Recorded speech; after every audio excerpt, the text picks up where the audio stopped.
Is that whenever you speak with certain executives, no matter what you seem to say, they just shut down. They're not listening to you. And as a result, you're getting frustrated that your ideas aren't being heard, you're not being elevated to new opportunities in your career. Well, let me tell you why.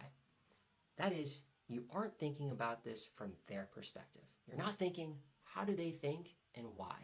Let me give you a concrete example of what I mean. I am typically a very passionate person. I am very emotional. I know that I can get really excited about new opportunities that I want people to latch on to and support. And I remember when I was speaking to one of our executives at a company I used to work at, I showed a lot of passion. I had this whole slide deck, beautiful slide deck ready to propose a new initiative, saying I think it's crucial for our business. And I could just see their eyes get glazed over. They weren't really listening to what I was saying. And I started to wonder at the end of this, I debriefed with my manager, my team. We prepared for months on this presentation and didn't seem to land. We're not going to go anywhere with this. Why is that?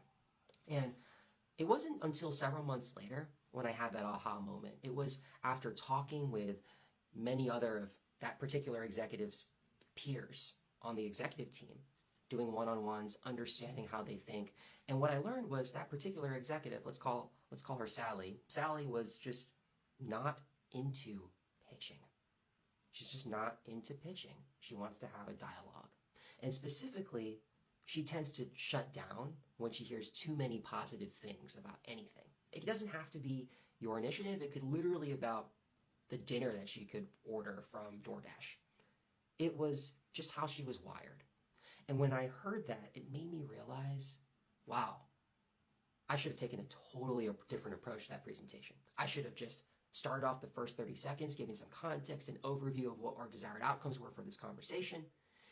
I should have given this document as pre-read for her to at least go through in advance and make sure that she was able to air out all of her questions and concerns. And I should have given her that opportunity to air out those concerns up front so that we can address them one by one. Furthermore, instead of just going into my sell mode, I should have articulated some of the downsides up front to this project. What were the trade-offs with this? What were the costs to this? What would be some of the resource investment we'd have to put into this? Had I done that, I promise you, she would have been more receptive to that pitch. You get rid of all of her negative concerns, and then you can just articulate what the value is. You don't have to oversell it. And she could have bought in much more. I've learned ultimately that you got to learn how your particular executive thinks. If you can't align to how they think, you got no shot. And the tactical approach to solving this is, it'll take time, but understanding who are the people that they talk to on a regular basis. It could be your manager. It could be your skip. It could be someone that you work cross-functionally with. Whoever that person is, find time, get to know them one-on-one, set up a one-on-one, and make sure to have that as a particular agenda item. You could say something like, listen, I know you work with Sally a whole bunch, and quite frankly, I am trying to pitch to her this idea, or I'm trying to get her buy-in on a particular initiative, but I seem to be struggling with it. What advice might you have if I were to present this idea? See how they respond.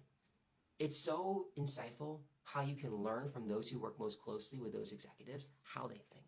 And I promise you, if you do that, you're on your way to success.